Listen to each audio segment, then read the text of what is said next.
ಹೆಸರು ಇಶಾನಿ ಜೈನ್, ತುಮಕೂರು. ನನಗೆ 5 ವರ್ಷ. ನಾನು ಇಂದು ಪರ್ವಗಳ ರಾಜ ದಶಲಕ್ಷಣ ಪರ್ವದ ಬಗ್ಗೆ ಮಾತನಾಡುತ್ತಿದ್ದೇನೆ. ದಶಧರ್ಮಗಳಲ್ಲಿ 4ನೆಯದು ಶೌಚ ಧರ್ಮ. ಆಂತರಿಕ ಪಾವಿತ್ರ್ಯತೆಯೇ ಶೌಚ ಧರ್ಮ. ಅದು ಲೋಭ ಕಷಾಯವನ್ನು ತೊರೆದಾಗ ಲಭಿಸುವುದು. ಪಾಪದ ತಂದೆಯೇ ಲೋಭವಾಗಿದೆ.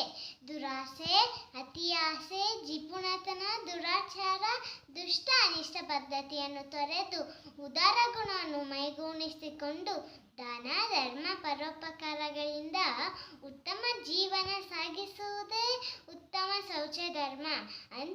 ಅಂತರಂಗ ಬಹಿರಂಗಗಳಲ್ಲಿ ಶುಚಿಯಾಗಿ ಪ್ರಾಮಾಣಿಕನಾಗಿ ಭ್ರಷ್ಟಾಚಾರವನ್ನು ತೊರೆದು ಅಹಿಂಸಾ ಪರಿಗ್ರಹಗಳನ್ನು ಪಾಲಿಸುತ್ತಾ ಬಾಳುವುದು ಉತ್ತಮ ಶೌಚ ಧರ್ಮವಾಗಿದೆ. ಬಹಿರಂಗ 10, ಅಂತರಂಗ 14. ಧನ್ಯವಾದಗಳು. ಜೈ ಜಿನೇಂದ್ರ.